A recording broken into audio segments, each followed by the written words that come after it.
Ouvrons des sociétés qui travaillent au quotidien sur la toile pour leurs clients. Concepteur Internet, chef de projet, web marketing, les nouveaux métiers de la communication sont arrivés en Calédonie. Ici, dans cette agence, une dizaine de jeunes diplômés répondent aux besoins de leurs clients, comme Olivier, titulaire d'un master en technologie de l'informatique. Il utilise ses compétences dans la conception et la création de sites Internet. Donc en fait, ce sont des compétences qui sont un petit peu hybrides, qui consistent à savoir un petit peu de code, donc un petit peu de développement web, un peu d'intégration web, mais aussi du graphisme, parce qu'en fait, on doit intégrer du graphisme et l'animer et le mêler dans du site, quoi. Dans l'autre pôle de l'agence, Mathieu mesure l'impact des sites sur les consommateurs.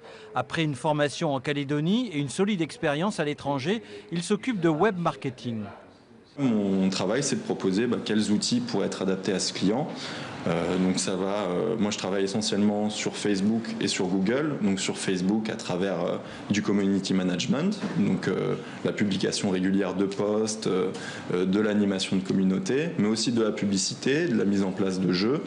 Donc ça c'est le volet Facebook, et on a aussi le volet Google où là on va travailler sur deux gros aspects qui vont être le référencement payant ou naturel. On l'aura compris, depuis une dizaine d'années, l'avènement du numérique a multiplié les nouveaux emplois.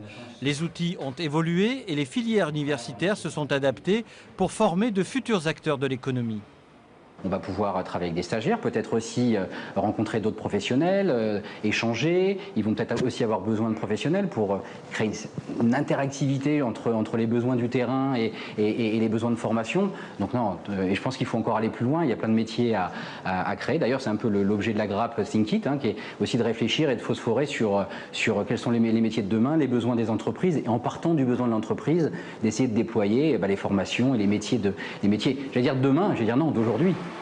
Et si les potentiels humains sont présents, des moyens techniques existent aussi. Ici, dans ce data center, 600 clients hébergent leurs données, 200 téraoctets de mémoire sont disponibles, une capacité énorme, de quoi permettre à de futures structures de se monter à moindre coût.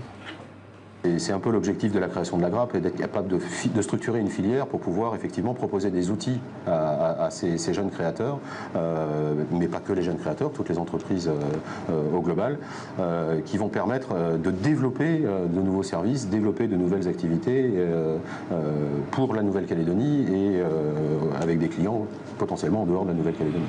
Aujourd'hui, on peut dire que la Calédonie n'a pas raté sa rentrée dans l'ère numérique. Foyers, entreprises et administrations ont pris le train en marche. Seule ombre au tableau, le débit des connexions. En attendant, l'installation de la fibre optique. Voilà, un monde qui bouillonne, et nous allons en parler avec vous, Charlotte Ullmann. Je rappelle juste que vous dirigez donc l'Observatoire numérique de Nouvelle-Calédonie qui a été créé en 2011.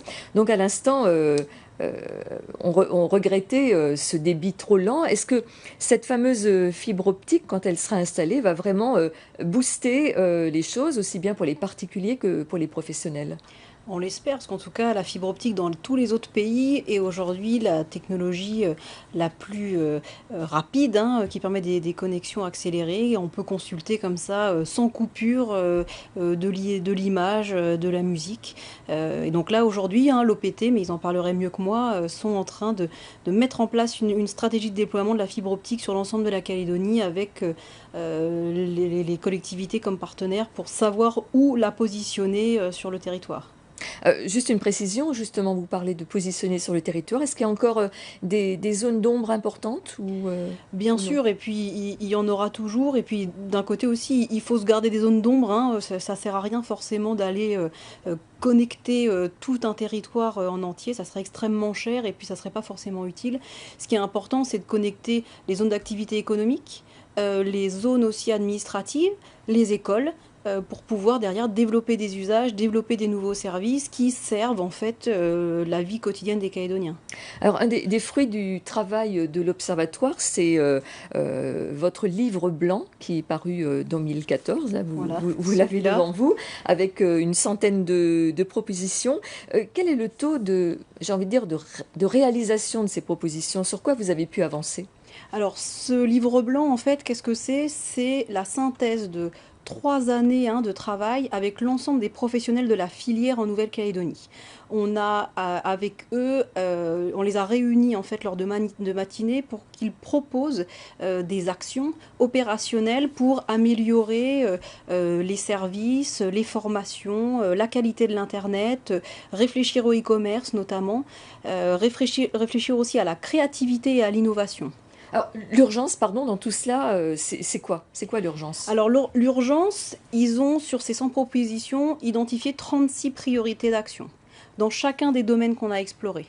Il faut améliorer la qualité de l'Internet, il faut développer les formations, comme le montrait le reportage, développer les compétences en local, mettre aussi en place les conditions d'émergence d'un développement économique dans ce domaine-là, et puis favoriser en fait l'innovation, la créativité locale. Alors former les formateurs, vous l'avez dit, mais aussi peut-être aller le plus tôt possible vers les jeunes. Alors, c'est vrai que les jeunes, c'est ceux qui, aujourd'hui, et on a fait une étude en 2014, je vous la montre aussi parce qu'elle est vraiment très intéressante, assez inédite en Nouvelle-Calédonie. Et les jeunes de 15 à 29 ans sont déjà sur Internet, sont pour la majorité d'entre eux autodidactes. Et lorsqu'on leur pose la question, qui selon vous devrait vous apprendre à utiliser l'Internet, beaucoup disent l'école. Mais beaucoup disent aussi les experts, que les experts viennent nous raconter comment ces technologies évoluent très très très vite, voilà, pour développer des nouveaux métiers. Voilà, on terminera par ce vœu, on est encore au mois de janvier. Merci Charlotte Ullmann. Pierre